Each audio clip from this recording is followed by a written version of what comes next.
offense. Either you realize this is the greatest opportunity we've ever had as humans and entrepreneurs, or you're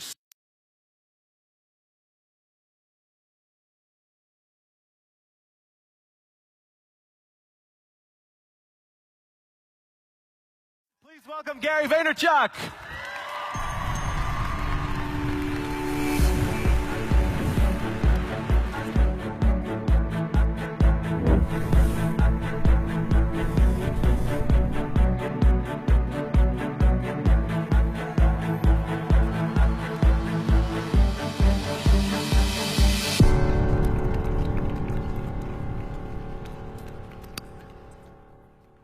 Good evening, Inbound. How are you? I'm super excited to be here. So excited. Can we hear it one more time for that? That was fucking remarkable. Good shit.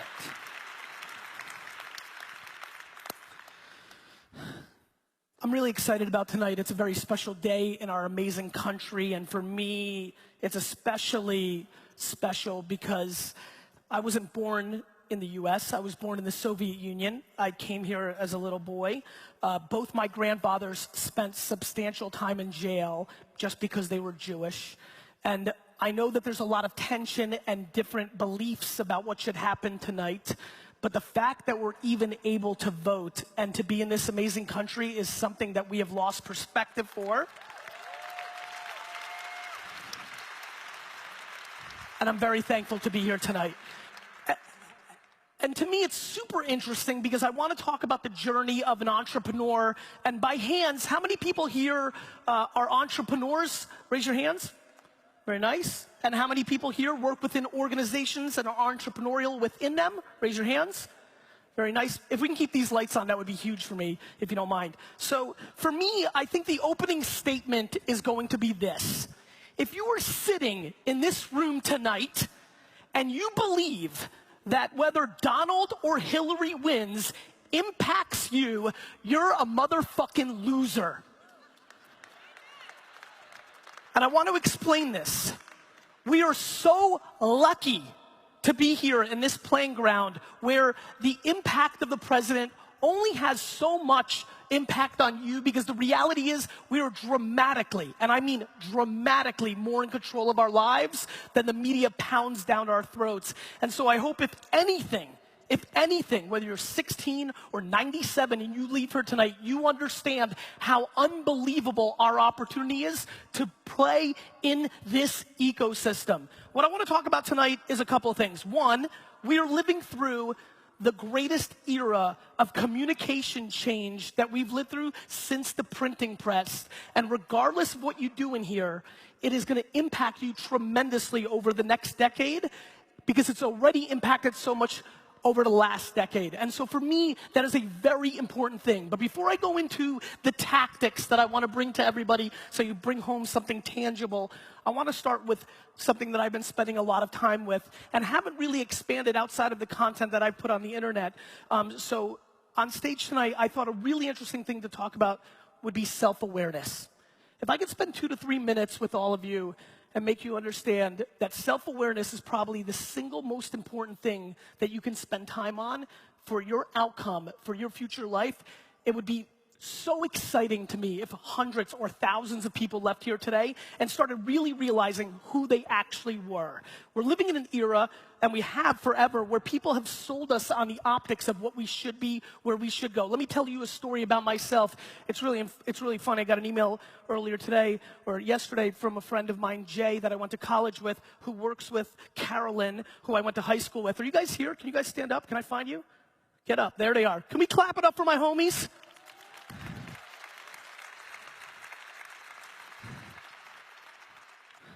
What's funny is both of them know how bad of a student I really was. And what's really interesting to me on that is both of them also know that for some reason at a very young age, I was extremely self-aware. I knew exactly who I was, and I was able to bet on my strengths.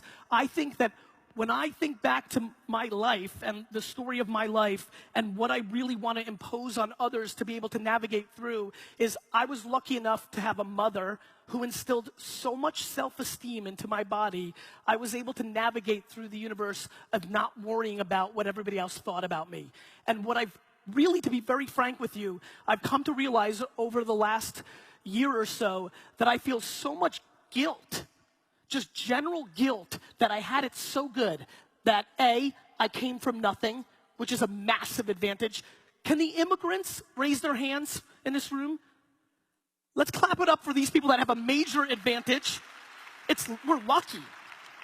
One thing immigrants realize is how good it really is. So I had that, I had nothing, and then I had a mom that did all the right things for me and made me feel so phenomenal. And so basically I've come to realize, I've been asking myself over the last year, like, why am I producing so much content? Like, what the fuck am I really doing here? I've got this $100 million a year business to run. Like, why do I have fucking D-Rock following me around everywhere? Like, what am I really doing here? And I've come to realize that I have so much guilt inside of me for having it so good that I want to use my content, that if I can play the role that my mom played for me, for anybody in this room, then I've accomplished anything that I could ever dream for. Because look, there's a lot of people that are going to make money.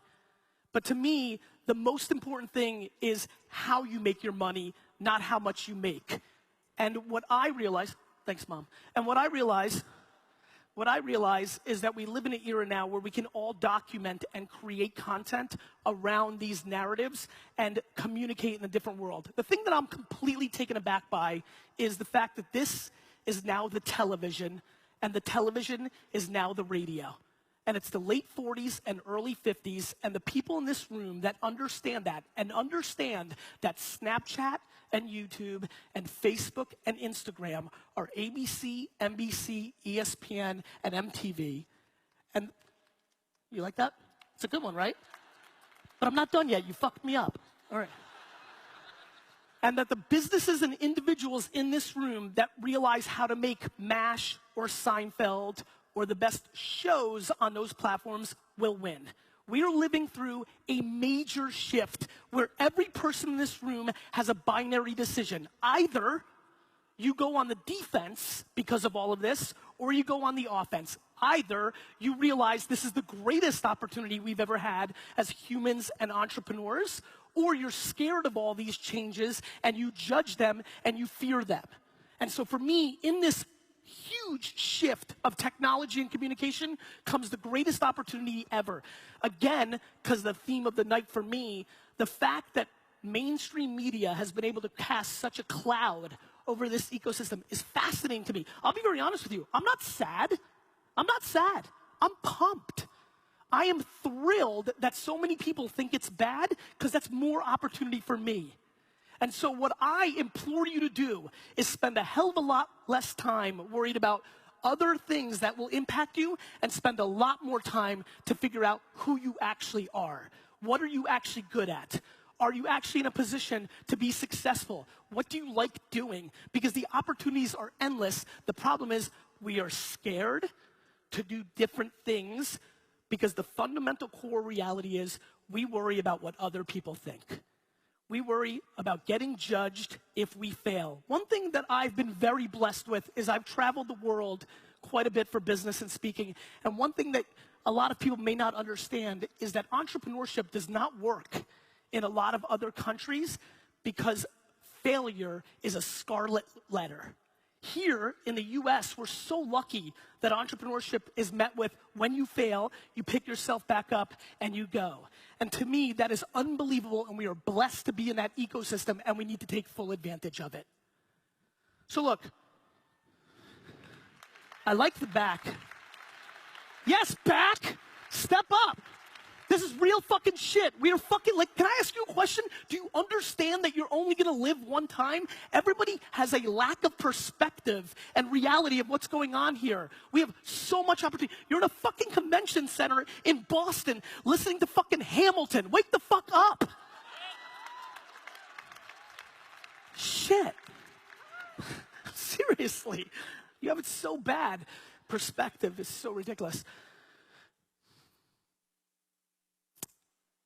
The only thing I fear besides the health and well-being of my family is regret. The thing I'm so scared of, and one of the tactics, if I could inspire 20 people to do this, that would be big. Fuck, I'll take one. If one person in here can start spending more time in a retirement home, go and donate your time, your most valuable thing, and go spend time with 70, 80, 90-year-olds. Do that for 1 day, 2 days, a week or two, and you will understand very quickly that the only thing that is scary is the things that you didn't do, right? It's those things. And I sit here tonight, and people are in their tactics, they're in their business, their startup, they work in their companies, and the thing that I fear and the thing that I'm passionate about deploying tonight is really pushing a little bit more what I would call practical risk. Practical risk is something that I've been thinking a lot about. A lot of people tell me they can't take the chance of going and doing what they want to do, whether it's a different job, whether that's, by the way, I've gotten 100 emails in the last 6 months of people that needed the courage to shut down their startup and get a job because they were worried about the ramifications of being made fun of for not executing on their business. Whatever it is, as you sit here tonight, I want to deploy and I want to start talking about practical risk. And what practical risk means to me is the thing that I did not understand until I started getting thousands of emails a year from individuals is we're fucking fancy. We're fucking fancy. It's not that you can't, it's that you're not willing to give up dumb shit for a better life. You're not willing to go backwards. You're not willing to make yourself dramatically happier to move out of your home and downsize and go into a different neighborhood. You're not willing to go backwards. That to me is fascinating. The fact that things, whether home, car, watch, clothes, going out, is holding people back from a substantially happier life is fascinating to me and something that we need to debate. Because at the end of the day, that one at bat is all we've got. And so if I can absolutely push you one tangible item, I see some people have pads and pens, and I'm fascinated by that. Go, ready? Go to a fucking F-U-C-K-I-N-G retirement home, spend time, collect data, realize regret is the worst, and do something about it. Got it? Awesome. Let's clap it up for her.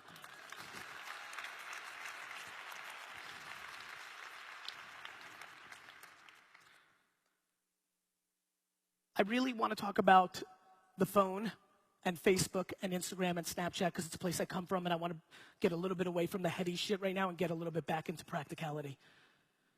If you are not producing content on the 5 to 6 major social network platforms today, you are creating an enormous vulnerability for whatever you would like to happen in life.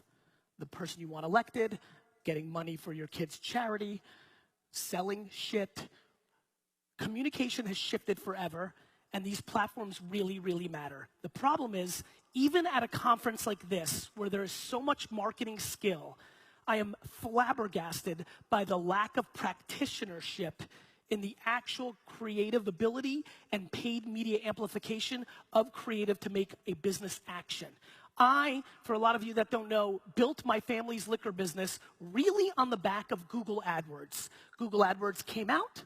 I bought the word wine for 5 cents a clip. And even though I was doing direct mail and doing local television and billboards, I get a lot of accolades in this ecosystem from building my dad's liquor store from a $3 to a $60 million business. But the truth is, I stand here tonight and admit to you, not excitingly, that it should have been $150 million.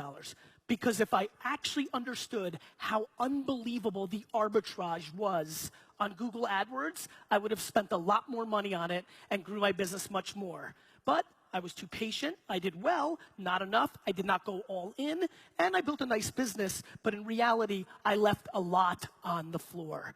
Tonight, as we sit here tonight, the #1 arbitrage in marketing in the world, and I don't give a shit if you do B2B. How many people in B2B? Raise your hands. I know you fuckers. How many people in B2C? So even better. This is why I do this. It allows me to go in a certain direction. B2B clients for me at Vayner and the startups that I'm involved with are doing even better than B2C clients on social, specifically Facebook, because there's one amazing thing about B2B. We, and I'm in it now with VaynerMedia, we know the name of the customer. We know the businesses we want. We even know the decision maker we want. The problem is we suck. We get real lazy and we send bulk fucking emails on linked fucking in. Can we make a pledge tonight? Actually, you know what? Let's do this. If you're willing to pledge to no more bulk email, horseshit, spec email on LinkedIn, stand up so I can clap for you personally. Make a pledge. Let's wait. Get up. More. Fuck this bulk email shit. Don't sit back down, dude, with the beard. Get the fuck back up. I see you. I'm talking to you. Yeah, you. There we go. No. Let's clap it up for this pledge. No more. Enough. Thank you. Guys, best part is the shit doesn't work. How many people here have done email marketing in their career? Raise your hands. Are you looking for your seat? Hey, you look for your seat? Got it, okay. How many people here have done email marketing in their careers? I'm just curious. In 1997, I had a 200,000 person email newsletter for Wine Library and WineLibrary.com that had 91.3% open rates. Not because I was a hero, but because email marketing hadn't existed yet. The thing that I'm most fascinated by is that I know as a marketer, and I'm a marketer, as a marketer, the number one thing, the thing that I know more than the sun will come up tomorrow, is that marketers ruin everything. It's what we do. When I saw that little fucking ghost, I'm gonna fuck up that ghost. I got you, Snapchat. I'm gonna ruin the shit out of this platform. You show me attention, and I'll show you a place that I want to sell. And that's how it gets changed. And bulk email in 2016 is insanity. Nobody's opening that shit. And what? Just because you have an algorithm that says, hey, Gary. And by the way, I saw 10 of these emails today. All the fuckers in this room that have the hey, Gary thing that's in a different font than the rest of the email, you suck. Right? I mean, enough of that. Jesus. Fuck. B2B. I'm going to go tactical because I want to leave with, lately I've been trying to get even more tactical in my keynotes because I love the emails that I get where, hey, thank you so much, it helped my business. Here's the tactic. I'm going to give you the best blueprint I have for B2B selling right now, and I really hope it brings you some value. And I'm going to go into detail. I'm going to get a little nerdy. If you're in a B2B environment, you have to run Facebook ads, and you have to do it now. They cost about $5 to $6 CPM right now on average. The cost of these CPMs will be $30 36 months from now. I'm saying this because I know I'm going to have the video of this, and in 3 years, you're going to see me share this clip, and I'm going to tag it, I told you so, motherfuckers. It's going to be $30 a CPM because everybody's going to figure out how much attention is really on that platform. So the supply and demand curve is going to change, just like wine now is a $6, $7 word. Got it? Okay, so now you're going to run Facebook ads, and first and foremost, you're not going to outsource it to somebody else. You're not going to find little Susie that's 23 in the office and be like, you're young, you know social media. You're not going to do that. You're going to actually spend 10 hours and read and watch videos. It's crazy. You can learn anything. So many people are like, Gary, but I don't know how to use the Instagram product. I'm like, I get it. You go to Google and you search it, fuckface. Okay? That's what you do. It's not super complicated. It's crazy. Anything you don't know, you can search in 2 seconds. Everybody's crippled like they don't know. It's fucking there. You do that. And so here, you become a practitioner. You actually deploy the Facebook ads yourself so you have some ability and knowledge so somebody can't hose you. You need to be the person that knows it the best. You then target. There's a way to target employees of. One more time, B2B, raise your hands. You guys know who you're going after. I want you to target the employees of that company. One by one, the employees. Now, you take a step back. Now you know you're targeting 15, 17, 22 different businesses. If you want to get really crazy, you target them one by one and you make videos or pictures just for that company. But if you want scale, you can put them all in a bucket. And now you're going to make a video or a picture, you know, a billboard or print ad or a television commercial. And you're going to make it, and what you're going to do is you're going to make the creative start with, does your CFO know? Does your CTO know? Does your CIO know? You know exactly who in that organization is the person that needs to see that content. And you're going to start the video or your picture with that statement. And I promise you, for hundreds of dollars, depending on the size of your business, sometimes for thousands of dollars, that person is going to get 12 to 25 to 100 people forwarding them that piece of content, and that piece of content will be the gateway drug to your sales team to convert and close. It works every time. That's it, right? I can talk about, you like that, right? It's practical, black and white. You got it? Right. I can talk about one life and all that shit, but that's fucking up in the clouds, right? That's like, who gives a fuck, right? Yeah, I care. Okay, that's one. Good. Next. 2, the single best arbitrage in marketing. And I want to take a step back. I want to make sure everybody understands. I think the slide was up there. We'll end with the slide. I day trade attention. I am not a technologist. I'm not a digital this. I'm not a fucking blogger. What the fuck?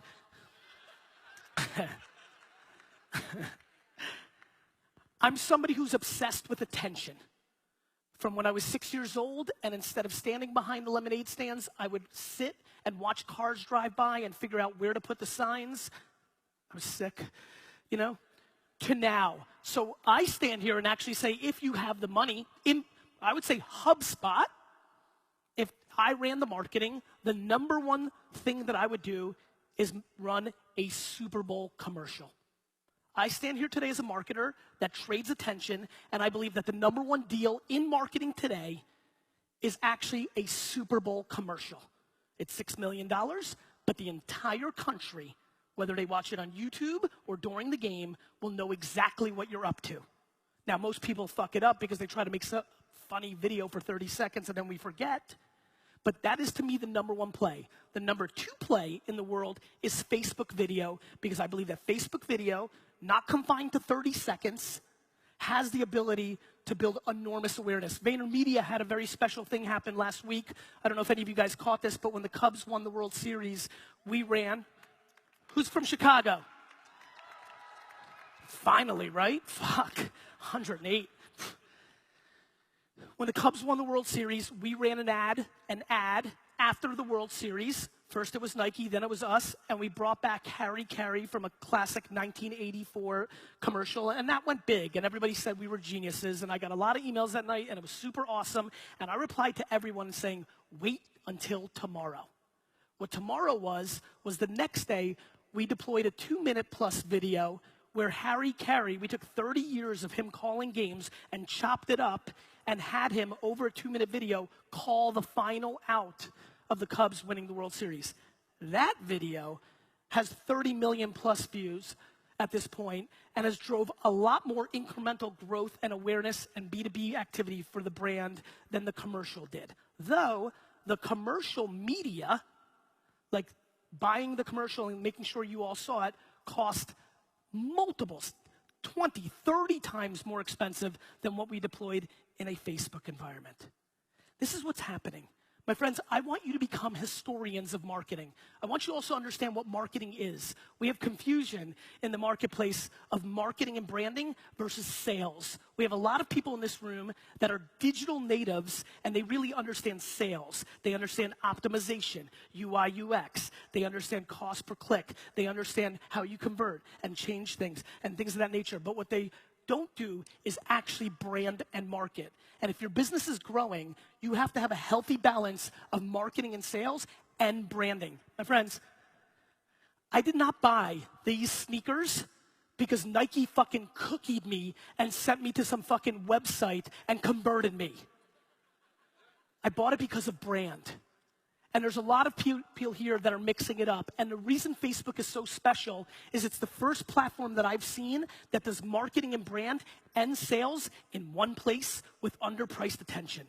If you grew up in Google like I did, there was no brand there. We all had blue letters, and brand was eliminated. So if I had one plea for the collective room tonight from a marketing and branding and business standpoint, it is that we have to understand the following. And this is tough for the digital landscape, but very easy for the Madison Avenue landscape.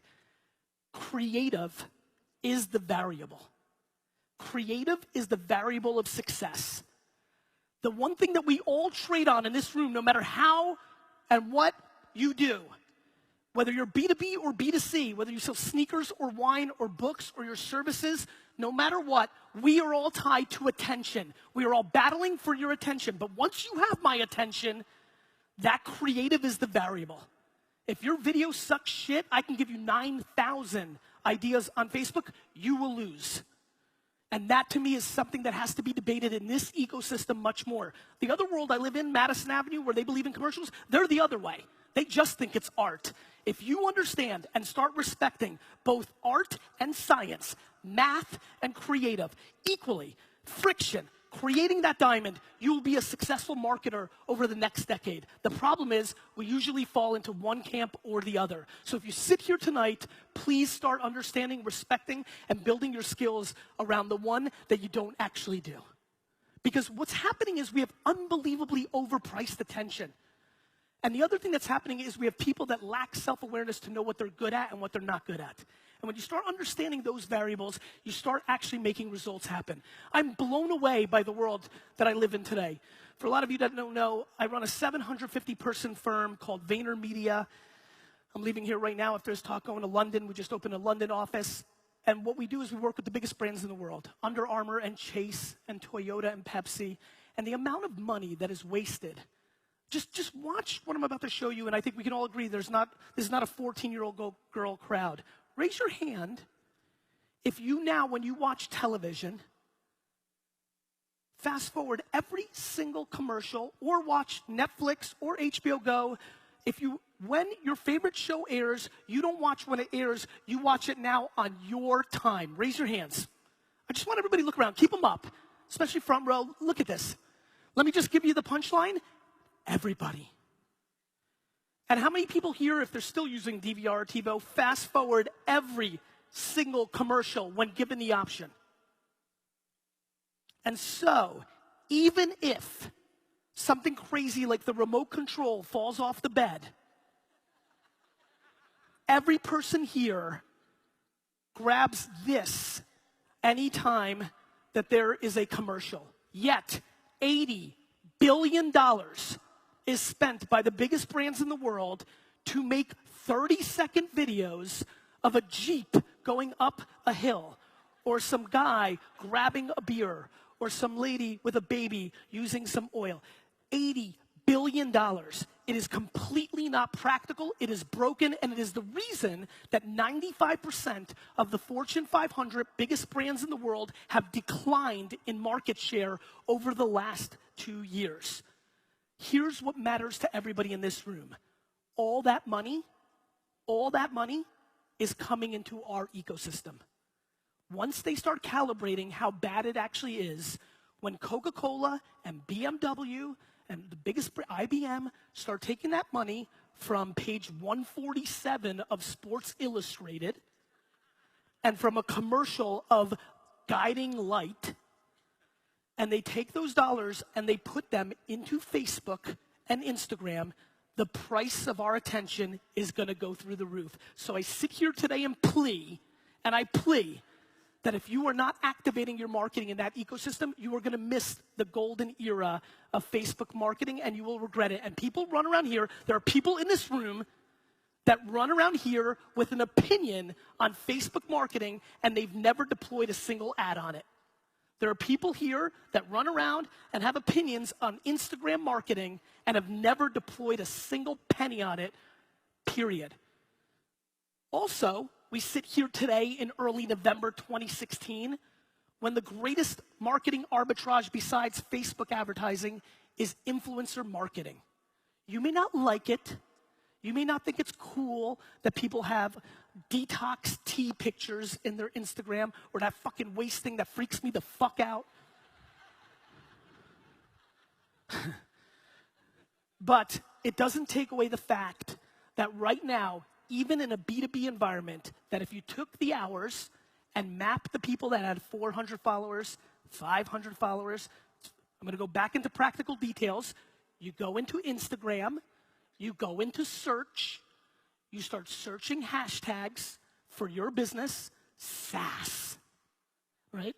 Whatever your industry's about, and you start finding people that post, you start building a database, and then you email them one by one with context. We already made a fucking pledge, don't break it already. And you ask them to promote your shit. And the price points are incredibly underpriced for the amount of attention you get and the business development opportunities. Yet, we continue not to do that. Meanwhile, what's overpriced? Twitter's overpriced. It breaks my heart. A lot of you guys know that Twitter was my coming out party. It is absolutely the platform that put me on. It's not fun for me to sit here and say that it's overpriced, but the problem is Twitter has a fire hose problem. There's so much, and we don't populate it. It's just like email going from 90% to 30%, and that is a problem, and the ads are overpriced, and that's just the ecosystem. So unfortunately for them, they're dealing with what we're dealing with. The other thing that's overpriced is all programmatic advertising. Banner ads are such a mistake for businesses today because there's nobody here going to the right side of dailydaily.org and clicking a fucking banner ad. And so we sit here tonight with an ungodly amount of ridiculous marketing tactics, and looming ahead of us is so much technology. How many people here have Alexa voice in their house? Alexa, raise your hand. Stand up, actually. Let's get the blood going. Stand up. I need a context here. Has Alexa in the home?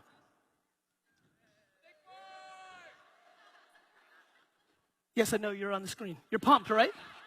It's fucking awesome, right? Get up here with me.